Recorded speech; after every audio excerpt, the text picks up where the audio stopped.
salutations, respect, and love. I am Scott, and you, my dear little knucklehead, yeah, you've wandered onto the Prog Corner, where today I'm talking about an amazing album, man. One of the things I really love about having a YouTube channel is being able to talk about these records that pop up and blow my mind. And I'm telling you, man, this is happening a lot in 2025.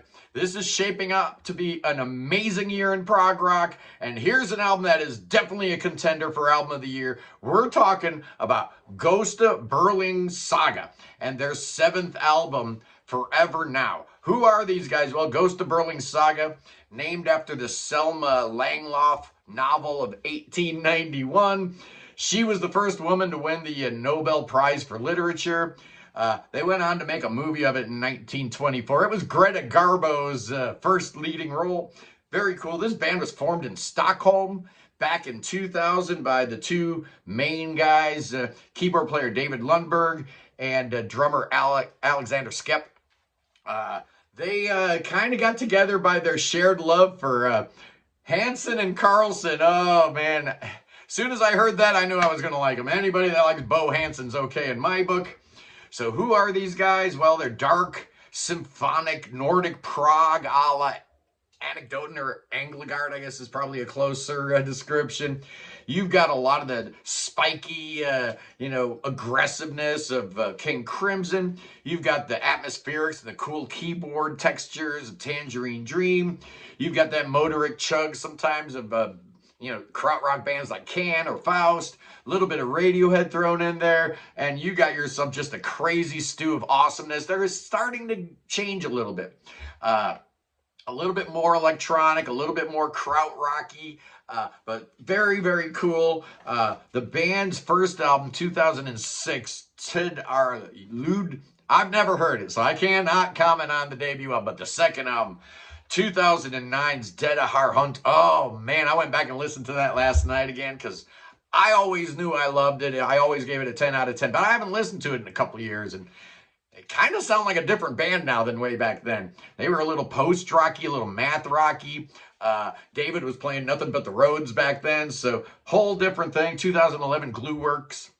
I didn't love it. In fact, I think that's their worst album, and then they started slowly getting better and better. 2016, Sursaphane, that was the last one with their original guitar player, or actually their second guitar player. They're on guitar player number 3 now. 2018, At X came out, their first real super foray into electronica, I guess. 2020, Concrete Music, they were signed to Inside Out for a half a minute. Guess that didn't work out. And now here we are, 2025, Forever Now. This album came out June 6th on something called Pelagic Records. I'm assuming that's a Swedish label. I went on their website. They've got a whole, man, they got like 10 pages of bands on their roster. It's just amazing how much music is out there in the world that I've never heard. I went through their entire roster, like 100 bands, and I've heard of like 3 of them. So you got David Lundberg on keyboards, Alexander Skep on drums, Gabriel Tapper on bass. He's been with them since 2004. And like I said, we have a new guitar player. He's not new. He's been on the last 3 albums, a guy named Rasmus Boberg. And apparently the band's now a 5-piece. They've got a percussionist named Jesper Skaren, who was on Concrete Music, and now he's, I guess, an official member of the band. There's 10 songs on here. It's 43 minutes, and I'm telling you, man, this album just breezes by so fast. My only complaint is I want more, right? Okay, I don't want to telegraph my score too much here on the front end, but let's take a look at some of these songs on the album, man. Starts out with a track called Full Release. Short little intro, starts out with like a foghorn, and you realize, okay, that's not a foghorn, that's a keyboard. We're getting into some real dark, heavy kind of keyboard textures here. We're a long ways from the Rhodes, man. You can tell it's a whole different thing. You got this chaotic chord progression, and you got crazy, it sounds like soprano sax or whatnot, but I think Rasmus plays clarinet. I don't know what's going on because we've got brass patches on the keyboards, and we got some squawking horns in the background and drums just flying all over the place. The addition of the percussionist definitely helps on this track. Just absolutely amazing. Then it settles down into this progression, and keyboards plunking away on F. Ding, ding, ding, ding, ding, ding. And man, it's begging for that E. It wants to go down that half step so bad. Finally it does, it resolves. And that's the beautiful thing about a lot of these tracks is the tension builds, right? And then they give you a release point. But then it, like, you know, when you answer a question and there's like 20 more questions that pop up because of that, their music is kind of like a riddle like that. It sounds like everything's falling apart, like they're falling down a staircase and whatnot. What a cool opening track, man.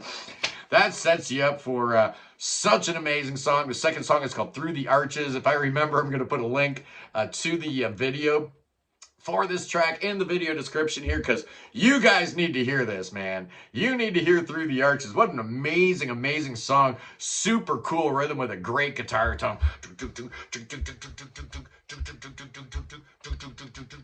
Oh, of course, we're going up a half step. A whole lot of half step, and we're going up from B to C there. Real driving kind of krautrock beat here with a little bit of surf rock in the guitar tone too. Just weird. It meanders a little bit, but then it finds its way back to B.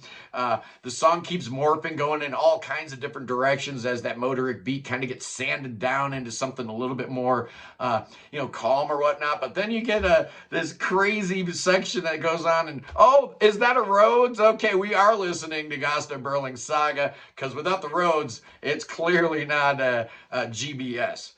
And then at the last minute, you get all this robotic rhythmic kind of power going on. And then it comes back with this crazy, like we're breaking the beat in all kinds of crazy ways. And then don't fade out, man. Keep that song going. Keep that song going. The next track is a little, there's a couple of these little pieces, these little fragments, the song fragments. The next one is called Arrangements. It's 55 seconds long. It's just a mellotron on the woodwind setting. It's pleasant but a little unsettling, but it totally sets you up for that title track, man. Longest song on the album is like 8 minutes and 12 seconds, so it's no epic, but it takes you on a journey of all kinds of places, man. This song kind of gets me into a goblin kind of frame of mind here, very foreboding. You got that robotic pulsating keyboard going on. You're in A minor. Middle section definitely makes me think of King Crimson when the mellotron comes up and you got this fuzzed out John Wetton sounding bass. Melodies. Oh, man, melodies on top of melodies, man.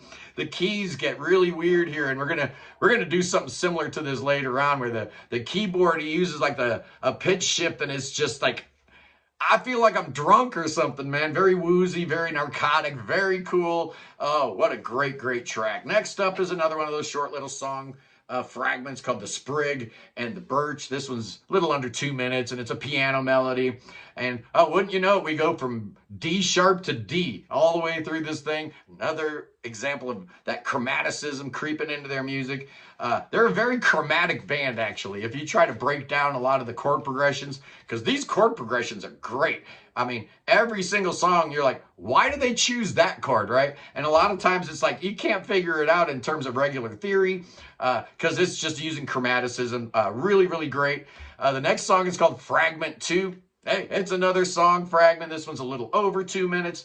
I like this one a lot. You got this really weird, odd percussion going on with like a harmonium or melodium. I don't know what it is, some cheesy sounding keyboard thing.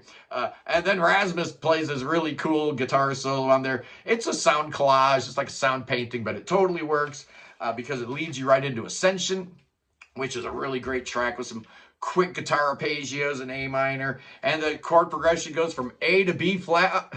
Another half-step chromatic change, very sparse drumming at first on this song, but then it builds and it builds in intensity. And then you get Rasmus playing like hammer-ons and stuff, like borrowing some phraseology from heavy metal. It's not metal, but it sounds really cool. You got some like vocalizations on a keyboard patch here. Very super busy percussion all the way through. Or Jasper Scarin, that fifth member of the band, coming in handy here. Next up is Dog Years. This is a 7-minute track. Not to be confused with the Rush song, okay? And the chord progression here is really cool because it goes into all these different things from G flat to B flat to D flat. What's interesting about this song is, I like to do my key signatures, and so this song is not tuned into A440. It's somewhere in between. So that G flat we're hearing is actually somewhere between a G and a G flat. I don't know why they did that. It's an interesting choice. But you get some scary like sounds, and you get this throbbing bass. We're in 11/4 time here at this point. And of course, we're doing a whole lot of moving up and down half steps all the way through this song. Then you get this carnival music break, and then it goes back to that, weird foreboding section. And then it kind of integrates the carnival stuff the next time they play it. Really cool. I'm hearing like hints of Rush in this song for some reason. I don't know why. It's awesome. Next up is Make of Your Heart of Stone. 3.5-minute track. That's a little... there's a little respite setting you up for the grand finale. Acoustic guitar and Rhodes. Very obtuse melody with real unpredictable chords, which is definitely this band's thing. And then as the song progresses, the keyboards kind of take over a little bit. Very spacey. It's a mood piece, but like I said, sets you up for the final song. Oh, man, I thought for a second we were kind of limping to the finish line here. And then they end with an absolute banger, man. This song's 6 minutes long. It starts out like a mid-tempo rock song, descending progression in F minor. And then we get these weird keyboards, man. David's like... he's like drunk or something, man, because he's just like, it's not a pitch shift necessarily, but he just does all kinds of weird things where he's off pitch, right? It's not 12-tonism. It's not atonalism. This isn't microtonality. This is just David doing weird stuff to try to mess with your mind, and man, does it work. It's so cool. Uses a choral patch here, give us a little vocalizations, and the song grows and it builds, and then it gets this like totally futuristic thing going on. It's so amazing. And then it ends with that crazy sounding glitchy keyboard getting out of pitch and whatnot. Just such a cool way to end a very cool album. I have been convinced that this band's second album, Dead a Heart Hunt, is by far their best album, but they've been getting better and better since Glue Works, man. That was kind of a letdown album after Dead a Heart Hunt. And then slowly but surely, each album's getting more and more interesting. And now we've got this one. So what is my score going to be? Forever Now by Gösta Berlings Saga. I'm going to give this puppy 9.5, man. It is this close. It's this close. It's almost a masterpiece. It's a minor masterpiece. Definitely a contender for Album of the Year because I just love this thing. I've had it for maybe a month, and I just can't stop listening to it, man. So I had to do an album review for it. There you go, boys and girls. Anyway, join us Sunday on the Sunday Prog live stream, where we're going to have the great Prog battle between Charlie Bramall and Basilia. Is dancing allowed in Prog? Are you even supposed to dance in Prog? We're going to settle it once and for all Sunday. Anyway, join me then. I love you guys. Peace in the Middle East. Free Tibet. Free the Ukraine. Free your mind. Free beer. Free Willie, and God save the king. Oh, King Chucky subscribes to the Prog Corner. Do you? Oh, I don't think he does, actually. Oh, but he's got snakes. King Chucky's not a subscriber. He wants to be, but he's afraid of the snakes. You know who's not afraid of the snakes? You know who's not afraid of these snakes? Mike Portnoy's not afraid of the snakes. He subscribes to the Prog Corner. Oh, and you should too. I love you guys. I'll see you Sunday. Peace.